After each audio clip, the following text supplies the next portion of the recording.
Hi, welcome back to Follet, the video book. Today we're going to read the third part of chapter 14. And as is often the case with this book, it is not safe for children or work. Nope, nope, nope. So read it on your own time, by yourself, or with someone who would appreciate it. Okie dokie, here we go.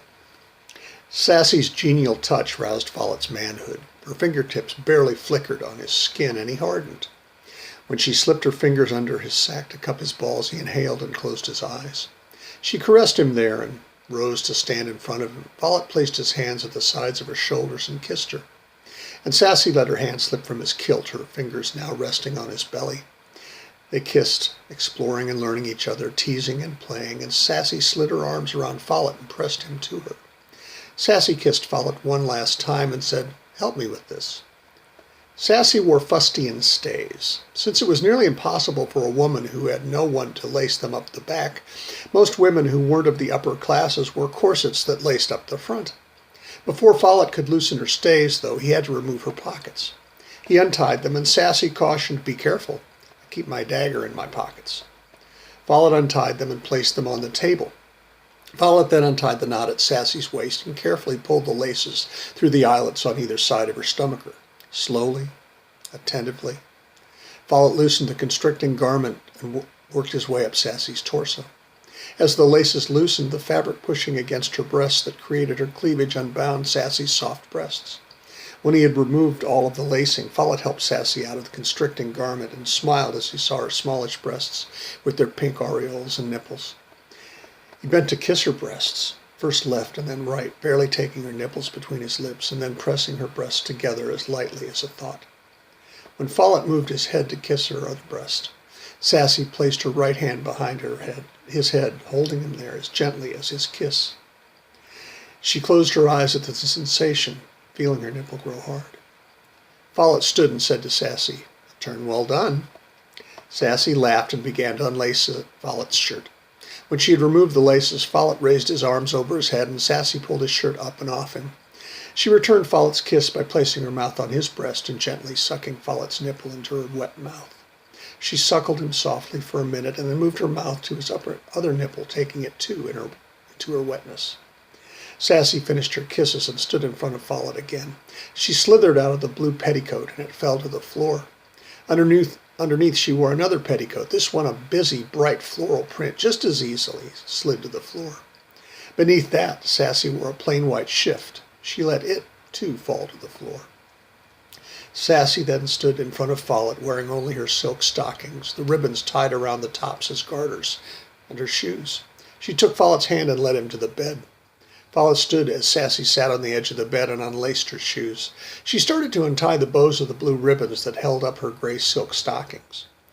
The stockings were made of silk but had the weight and texture of thin hiking socks or tights. Follet said softly, "Please leave them." Sassy smiled and lay back on the bed, supporting her torso on her elbows. She spread her legs slightly apart, and Follet almost gasped at the contrast between the sheen of Sassy's knee-high hose, her pale, almost luminous skin, the shiny blue satin ribbons tied just below her knees, and the vivid bush of curly copper hair between her legs. "Take off your kilt, Jamie," she told him, "but let me hold your dirk when you do." Follet slid the long, stiff-bladed thrusting dagger out of its sheath in its belt and placed it, handle first, in Sassy's hand. She held it in her right hand and traced the length of the blade with the tip of the index finger of her left hand. As Follet unbuckled the silver buckle of the 3-inch wide brown leather belt that held up his kilt, Sassy paused in her examination of Follet's dirk. She licked her lips as Follet opened the fabric and let it fall. He knelt to untie his brogues and then pull off his hose, but Sassy whispered, "No, Jamie, leave them on. Hose and garters," with a libidinous smile and a wink. Follet laughed and nodded. "Come to me, Mochnielgeil," she said, "my sweetheart, my darling." Follet crawled into the bed and lay on his side beside Sassy. She lay on her back. She held out her right hand, and Follet took it in his left. He brought their hands to his face, released her hand, and kissed her palm. She slid her hand to the back of his head and pulled him to her chest. Follet resolved to kiss every one of her freckles, and he began in the middle of her chest, at the top of her sternum. Sassy put her hand behind his head with a gentle pressure, let Follet know where she wanted his kisses. Follet found Sassy's breasts were delightfully sensitive. The merest brush of Follet's lips on the soft bulge of her skin gave her goosebumps. The wet tip of Follet's tongue touching the hard nub of her nipple brought Sassy to gasping breaths. Even Follet's breathing, moist and hot on her, elicited tiny cries of joy from Sassy. Follet moved to touch more of her, sliding his left leg between Sassy's legs, pushing his thigh up her leg to touch her vulva. Follet moved his left hand to find Sassy's right hand. Fingers intertwined, palms touching and pressing into each other, their hands found their own dance within the sensual ballet that the rest of their bodies choreographed. Sassy kissed Follet again and again. "Take me," she whispered to him. Sassy spread her legs apart and Follet moved on top of her.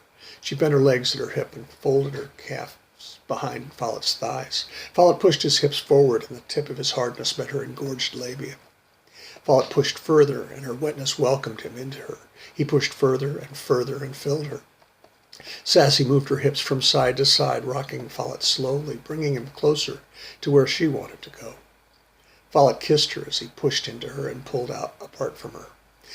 And Sassy kissed Follet as she pulled him into her and held him there. Follet moved his arms and hands down her flanks and underneath her. Sassy enfolded Follet in her arms. They moved together as though they had danced this dance 1,000 times, each time like the first, and each time like something that ran in their blood like a raging current. A fervent, fiery strength took them both and bent them to its will. It was now beyond their control and beyond their understanding. Riding a wave of sensation, emotion, and intuition, the two lovers hurtled toward the edge, and with a cry they were both lost in the torrent rushing over the cataract. And with that outpouring, the dream began to fade. And Follet stood looking at Sassy, asleep in a pile of dogs, and the largest dog raised his head, looked at Follet in the eye for a minute, and lowered his head to rest on Sassy's shoulder, still guarding his mistress. Follet left the little house and returned to the caddy. Mary smiled to see him, and when he slid into the driver's bucket seat, she leaned over to him and kissed him. "You're not going to believe what was on the radio while you were gone, Follet," she told him. "What?" "We're close to ground zero for the first battle against the exorcists," Mary said, her voice betraying apprehension and concern. "The exorcists have taken over Rome, and they've got a mass cleansing set for tomorrow morning. WINC has been reporting that Fobator will attack tonight." "Mary," Follet said calmly to pacify her, "Rome is almost 5,000 miles from here." Mary looked at Follet like he was a simple child saying something especially thick-headed. "Not Rome, Italy, Follet, you chucklehead. Rome, Georgia." Follet looked a little sheepish before he asked Mary, "What else do you know?" "The exorcists in Rome have rounded up 200 dreamers from as far away as Florida and Texas and brought them to Rome in school buses. You've probably seen those buses on the road, retired bluebirds, painted white with Tabernacle of the Truth or some such nonsense painted in big black letters where the name of the school district once was. The buses for this culling have their windows covered in sheet metal, so no one could see the lambs being led to the sacrifice." Mary almost spat in disgust. "According to WINC, Fobator is calling his children to assemble in Rome, just outside the convention center, where the captives are being held at sunset tonight. He will launch an assault against the exorcists before they have a chance to harm those innocents." "Maybe we can help," Follet suggested. "Well, I surely can't sit by it without trying to help," Mary said. "Let's go."